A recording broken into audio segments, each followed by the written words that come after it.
É claro que deve existir muita mágica no mundo, mas as pessoas não sabem como ela é ou como fazê-la.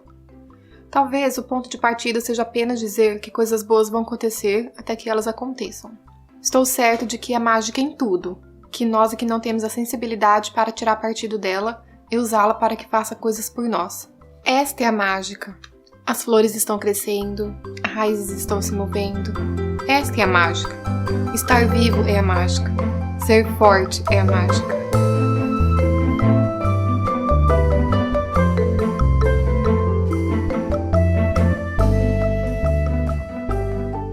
Quando eu era bem novinha, criança, e esse filme Jardim Secreto passava muitas e muitas vezes na tarde, eu confesso que eu não me interessava muito, porque tinha uns personagens que não eram muito legais, e sabe que criança, né, se irrita facilmente, você quer alguma coisa que te prenda. E quando eu via algumas cenas e já não gostava, eu já mudava de canal para assistir os desenhos animados. Mas hoje, com outra mentalidade e vendo muitos leitores falar dessa obra do livro de Jardim Secreto, me despertou a curiosidade. Vim falar um pouco da minha experiência pra vocês, como que foi assistir finalmente o filme completo, porque quando eu era criança não tinha paciência pra ver ele inteiro, e como foi minha leitura também, minha experiência, se eu gostei, não gostei. Vamos lá. A minha edição eu comprei naquelas feirinhas do 10, né, de R$10, que geralmente tem em shopping. Apesar de ser uma edição barata, ela é uma edição muito bonita. Particularmente eu acho essa capa muito bonita, ela tem vários detalhes por dentro, assim. Vocês já devem ter visto, pelo menos quem é já assíduo no canal há algum tempo, né? Eu mostrei no unboxing. No unboxing não, no book haul, quando eu comprei. E é bem bonitinho. Gostei bastante de ter lido nela, apesar de que eu acho que não teve uma correção. Não sei se foi da tradução, não sei, que eu vi que muitas palavras eles repetiram aqui nesse livro. Não sei se foi a digitação, várias vezes acabou digitando 2 vezes a mesma palavra, foi várias vezes que eu, né, encontrei isso no livro. Mas enfim, só um detalhe, tô mencionando pra quem um dia se interessasse comprar por essa edição, mas mesmo assim não atrapalha, viu? A leitura é confortável porque as folhas são amarelas, as letras são bem escuras, diagramação grande, é bem confortável, você não interfere. Esse livro foi publicado pelo Francis Hodgson Burnett, tá? É minha edição da Ciranda Cultural. Vamos acompanhar a história da Mary. A Mary, ela tem 10 anos de idade e ela morava inicialmente na Índia. Os pais dela não davam muita atenção pra ela era uma menina bem deixada de lado mesmo, dava até dó, gente, dava dó. E no começo do livro, assim, no primeiro capítulo, ela acaba perdendo os pais, eles acabam morrendo, e ela vai morar com o tio dela. E ela vai lá morar na casa, gente, vocês pensam numa mansão, porque a casa tem mais de 100 quartos. Você já viu minha casa de 100 quartos? Eu já fico toda fatigada, porque minha casa tem 3 cômodos por enquanto, e eu já levo que metade do dia pra limpar a casa toda, né? Isso quando é faxina, quando é limpeza normal, assim, diária. Quando é faxina, eu fico o dia inteiro. Agora, imagine 100 cômodos. Na hora que eu li, e principalmente quando eu vi no filme, olha, se eu não tivesse deitado assistindo, eu teria caído de costa, viu? Porque, olha, pensa em corredores, escadarias, parece até o Castelo de Hogwarts, de tantas escadarias que tinha naquela casa. Mas enfim, ela vai morar nessa casa, só que o tio dela não é muito frequentador da própria casa, ele viaja bastante, creio que a serviço, né? E ela vai morar lá sob os cuidados de uma senhora, uma espécie de governanta lá, pra cuidar deles. A senhora Medlock, se eu não me engano. Isso, com a senhora Medlock. Antes de morar também na casa do tio dela, a Mary tinha fama de ser bem chatinha. Não sei se ela chegou a ser mimada, mas ela vai mudando de comportamento, né? Ela vai morar na casa do tio dela. Como ela não tem o que fazer, ela fica passeando lá na casa, fica andando, né, explorando os cômodos, os quartos. E de vez em quando ela fica ouvindo uns gritos, um choro, e ela não sabe o que que é. E ela questiona pros empregados, pra senhora Medlock, ninguém fala o que que é. Fala que é um cachorro, que é alguma coisa, fica inventando mil e uma desculpas. Enfim, ninguém fala realmente o que que seria aquele choro. E ela estranha, ela tenta encontrar a fonte desse choro, e ela não consegue, porque é muitos cômodos e também ninguém deixa ela tentar descobrir. Todo mundo fica desviando ela do caminho. Entre os passeios dela, uma hora que ela tá passeando já lá no quintal da casa, ela acaba se deparando um local todo fechado, que ela vê que é um jardim, e ela encontra um senhor que cuida lá do quintal da casa, que, gente, é um lugar muito grande. Quando eu li, eu não imaginava que era tão grande, e depois que eu vi o filme, eu falei, gente, mas é uma vastidão, é um terreno muito grande. Ela encontra esse senhor que cuida e conversando com ele, ela acaba vendo que o lugar que estava fechado lá era um jardim que estava fechado há 10 anos.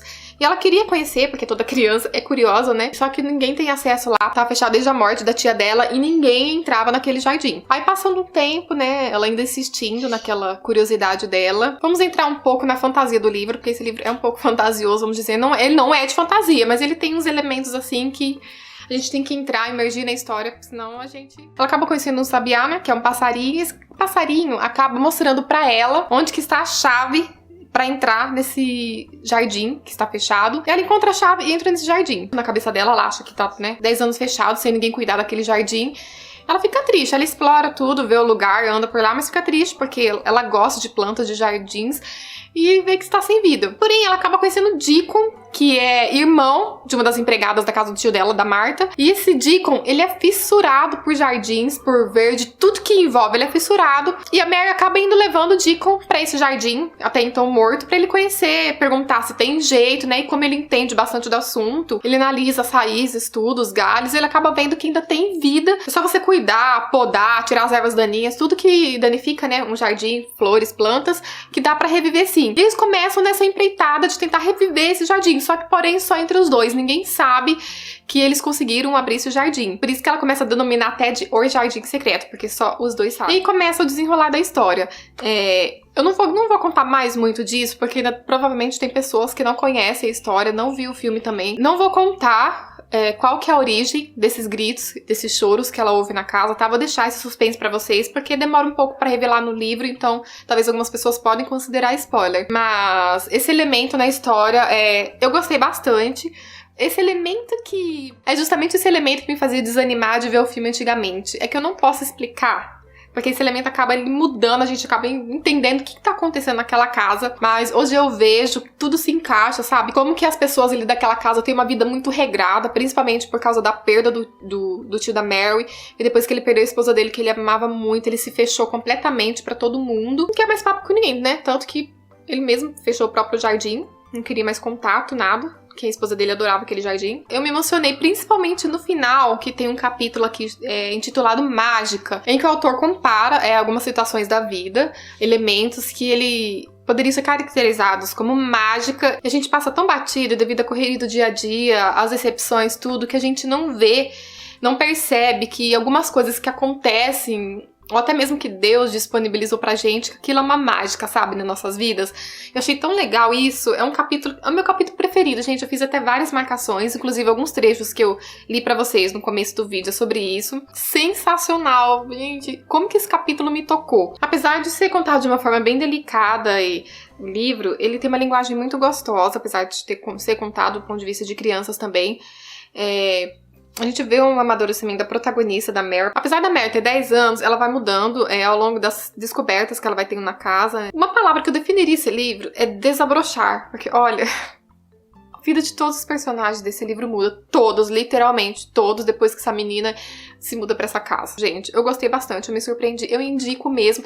Esse é um livro que todos deveriam ler, não importa a idade, não importa o gosto literário, não importa se você gosta de terror, de thriller, sabe? Você podia sentar um dia pra você ler uma coisa leve, Eu indico muito mesmo. Eu vou deixar o link de compras aqui, caso vocês tenham interessado. Não sei se vai ter dessa minha edição, mas eu vou deixar aqui, tá? Vou deixar também minhas redes sociais do Mikael pra vocês nos seguirem por lá, pra gente falar muito de livros, né? Eu gosto de conversar com vocês por lá também.